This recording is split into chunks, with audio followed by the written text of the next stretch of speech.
Hello दोस्तों, आप कैसे हैं सब लोग। आई होप सभी लोग अच्छे होंगे। हाँ तो बच्चों, आज का जो टॉपिक है हमारा बोर कक्ष की त्रिज्या ज्ञात करने से है। बोर रेडी कैसे हम ज्ञात करते हैं। बच्चों कक्षा 11 में भी ये परमाणु संरचना चैप्टर में है, केमिस्ट्री में, और फिजिक्स में भी है, कक्षा 12 में परमाणु संरचना में है। थोड़ा सा डिफरेंस होता है केमिस्ट्री और फिजिक्स वाले में। उस डिफरेंस को बताते हुए आज मैं दोनों कक्षाओं के लिए इसे क्लियर करूंगा। बच्चों अगर नए हो तो तुरंत मेरे चैनल को सब्सक्राइब करें और अपने दोस्तों को शेयर अवश्य करें, जिससे सभी बच्चे इस वीडियो का लाभ उठा सकें। तो बच्चों आज हम पढ़ने में जा रहे हैं बोर की त्रिज्या।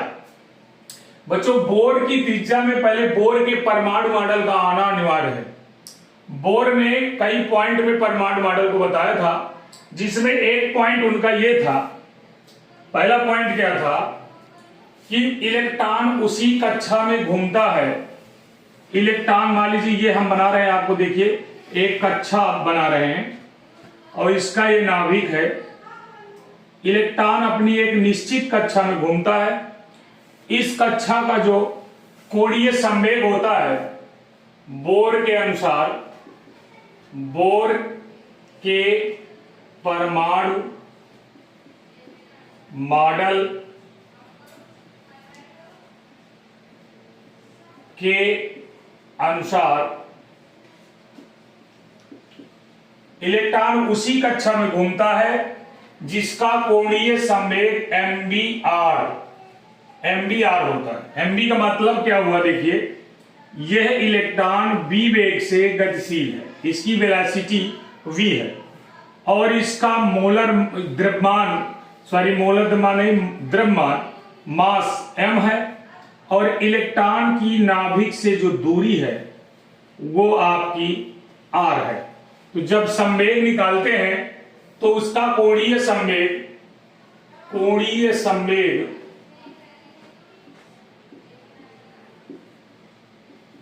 आपका एमबीआर हो जाता है। दूसरी कंडीशन में यह बताया गया यह कोणीय संवेग जो होगा आपका वो कक्षा NH/2π के लगभग बराबर होता है, यानी H/2π के पूर्ण गुणक होता है। पूर्ण गुणक मतलब जो कक्षा आप बदलते जाएंगे, यन का मतलब कक्षा से है, उस कक्षा का आप गुणा करते जाएंगे। दोनों संवेग इस इलेक्ट्रॉन के ही है। गति के कारण ये संवेग है और एक निश्चित कक्षा का संवेग ये है।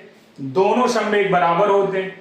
अगर हम चाहें तो हम इनको क्या लिख सकते हैं, एमबीआर बराबर NH/2π। इक्वेशन नंबर फर्स्ट बना लीजिए। बात आती है दूसरी, कोई भी एलिमेंट्स हो, कोई भी तत्व हो, उसके न्यूक्लियस में सभी जो धनायन होते हैं वो प्रोटॉन के होते हैं। प्रोटॉन चूंकि पॉजिटिव आवेश प्रदर्शित करता है। अब प्रोटॉनों की संख्या Z के बराबर होती है। Z मतलब परमाणु क्रमांक के बराबर होती है। जितने तत्व का जो भी परमाणु क्रमांक होगा उसकी संख्या ही प्रोटॉन हो जाती है। जैसे 11 सोडियम 23 है तो 11 उसका परमाणु क्रमांक है। जितना क्रमांक होगा उतने ही प्रोटॉन होंगे। नंबर ऑफ प्रोटॉन मतलब Z। तो यहां पर नाभिक में जो भी आवेश होगा, वो होगा Ze। E मतलब हो गया प्रोटॉन का आवेश, E का मतलब हो गया प्रोटॉन का आवेश। अब आप ये हो गया Ze, यानी नाभिक में जो टोटल आवेश है, नाभिक में जो आवेश है वो आपका Ze है। अब बच्चों क्या होता है कि गति करने के कारण ये इलेक्ट्रॉन अपनी कक्षा से बाहर जाना चाहता है। जब किसी चीज में मोशन तीव्र गति से होगा तो वो बाहर दूर जाने का प्रयास करता है। तो इस इलेक्ट्रॉन को एक फोर्स ऊपर की ओर खींचने लगा, यहां पर एक फोर्स कार्य करने लगा। इस फोर्स को अभिकेंद्र बल कहते हैं या अभिकेंद्रीय बल, अभिकेंद्रीय बल कहते हैं। इस फोर्स का मान सदैव mv²/r होता है, mv²r। ध्यान रखिएगा, ये इलेक्ट्रॉन को बाहर की ओर खींचता है। अब चूंकि इलेक्ट्रॉन में होता है निगेटिव चार्ज, निगेटिव चार्ज को पॉजिटिव चार्ज अपनी ओर खींचना चाहता है, तो नाभिक द्वारा जो विद्युत आकर्षण बल होगा उसको कहते हैं हम अपकेंद्र बल, अपकेंद्र बल। अपकेंद्र बल अपनी ओर खींचता है, इलेक्ट्रॉन को बाहर नहीं जाने देता, अंदर की ओर खींचे रहता है। जब दोनों बल परिणाम में बराबर हो जाते हैं, तो मान लीजिए यहां पर इलेक्ट्रॉन है, इलेक्ट्रॉन को ऊपर जाने के लिए फोर्स आपका अभिकेंद्रीय बल खींच रहा, फोर्स ऊपर के लिए भागने के लिए, और नीचे नाभिक प्रभावी नाभिकीय आवेश के कारण विद्युत आकर्षण बल खींच रहा है, तो इलेक्ट्रॉन वहीं लटक जाता है और अपनी कक्षा में घूमता रहता। इसलिए इलेक्ट्रॉन कहीं बाहर नहीं जाता, नहीं तो क्या होगा, आपका एटम डिस्ट्रॉय हो जाएगा। ये कहानी आपकी यहां बता रही है, इलेक्ट्रॉन अपनी फिक्स रेडी में घूमता रहता। तो चलिए बच्चों, हम देखते हैं कि जब ये दोनों फोर्स आपस में बराबर होंगे तो आपके दूसरे पॉइंट में परमाणु, बोर के परमाणु मॉडल के दूसरे पॉइंट के अनुसार ये जो अभिकेंद्र बल होगा, अभिकेंद्रीय बल प्रोपोर्शनल, दोनों बराबर हो जाएंगे अपकेंद्र बल के, अपकेंद्र बल के दोनों बराबर हो जाएंगे। बात आएगी यहां पर mv²/r, प्रोपोर्शनल कर दे या बराबर कर दे तो हो जाएगा आपका, यहां पर जो अपकेंद्र बल लगेगा ये भी फोर्स है और इसकी वैल्यू होगी ZE∞E/r², अर्थात ये जितना भी नाभिक आवेश होगा ZE/r², इलेक्ट्रॉन का आवेश और प्रोटॉन का आवेश केवल धनात्मक और ऋणात्मक चिन्ह के कारण होता है, लेकिन आवेश दोनों के बराबर होते हैं। इसलिए ये हो गया अगर प्रोटॉन का आवेश, तो ये हो जाता है इलेक्ट्रॉन का आवेश। दोनों का मल्टीप्लाई कर देते हैं तो ये बन जाता है mv²/r प्रोपोर्शनल ZE²/r²। प्रोपोर्शनल हटाएंगे तो एक नियतांक आ जाता है। अगर इसको हम केमिस्ट्री में हल करेंगे तो आप दोनों को आपस में परिणामी बल बराबर कर देंगे। फिजिक्स के लिए कक्षा 12 के लिए प्रोपोर्शनल हटाएंगे तो ये बन जाएगा mv²/r बराबर 1/4πε0 ZE²/r², इक्वेशन नंबर 2 बन जाएगा। ये इक्वेशन नंबर 2 हो जाएगा और इक्वेशन नंबर 1 होगा। आगे हम बढ़ते हैं, जैसे ही इक्वेशन नंबर 1 से देखिए क्या करते हैं, समीकरण 1 का हम दोनों पक्षों में वर्ग कर दें और सेकेंड में भाग दे दें, सेकेंड के द्वारा उसमें भाग दे दें। तो देखिए समीकरण 1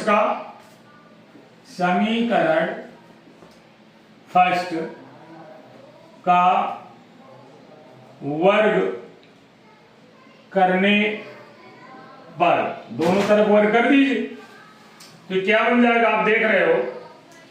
अगर हम चाहें तो इसको बाद में देखेंगे, दूसरे नंबर को, पहले इसको देखो।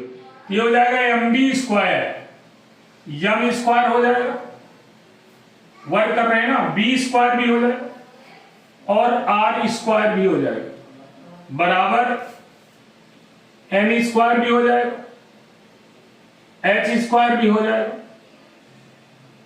4π² भी हो जाएगा। ये कंडीशन बनेगी। अब क्या करें हम, समीकरण से ये बन गया थर्ड, मान लीजिए इक्वेशन नंबर थर्ड में सेकेंड का भाग दे दिया जाए। समीकरण थर्ड में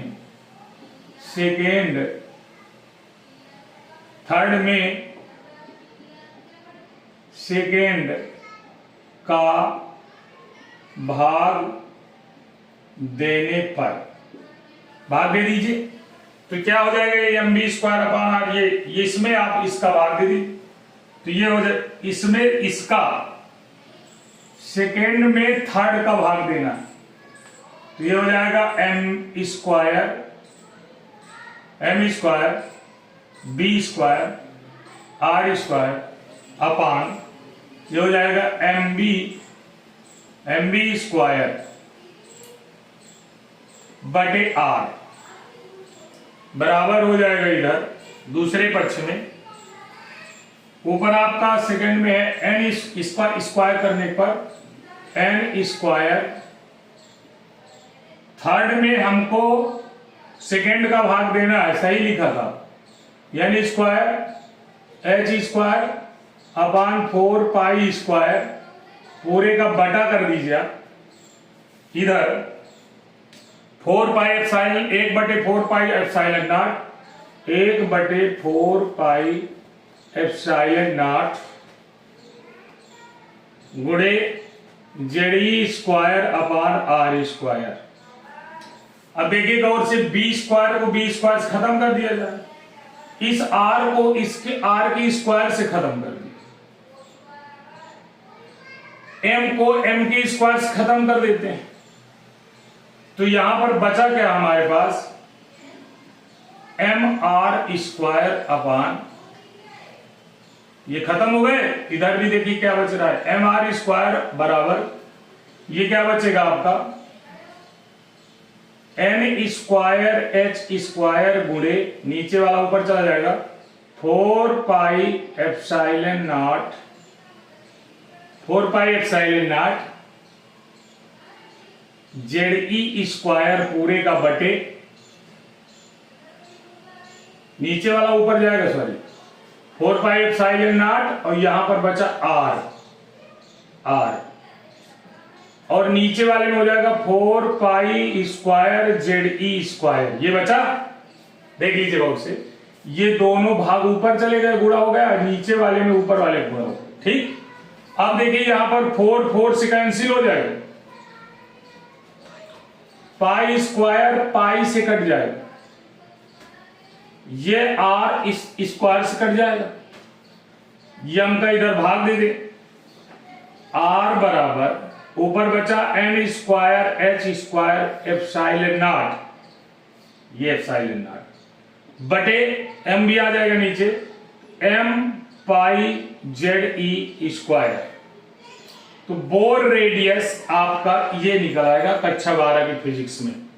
यहां पर आप गौर से देखें क्या क्या अपवाद है इसमें, क्या क्या नहीं है, सभी लगभग इसमें यच आपका नियतांक है, एप्सिलॉन नॉट भी नियतांक है, द्रव्यमान जो आपका इलेक्ट्रॉन का मास होता है वो भी आपका क्या है, बिल्कुल कांस्टेंट वैल्यू है, पाई की भी कांस्टेंट वैल्यू होती है, किसी भी एलिमेंट के लिए जेड भी कांस्टेंट वैल्यू है,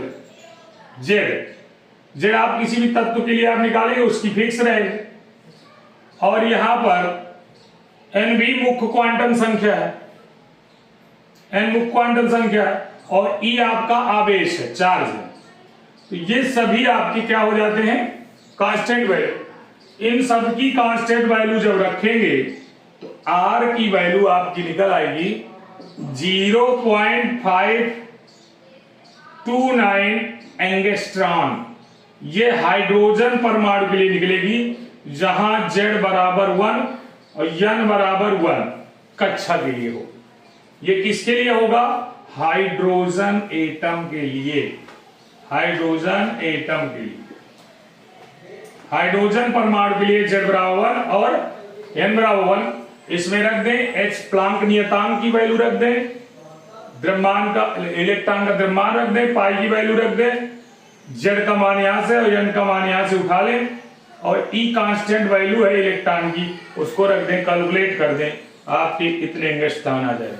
तो बच्चों फिजिक्स के लिए बहुत बेहतरीन टॉपिक है, अगर बोर्ड रेडी आ जाए तो आप उसको कैसे कैलकुलेट कर सकते हैं आपको समझ में आ गया होगा।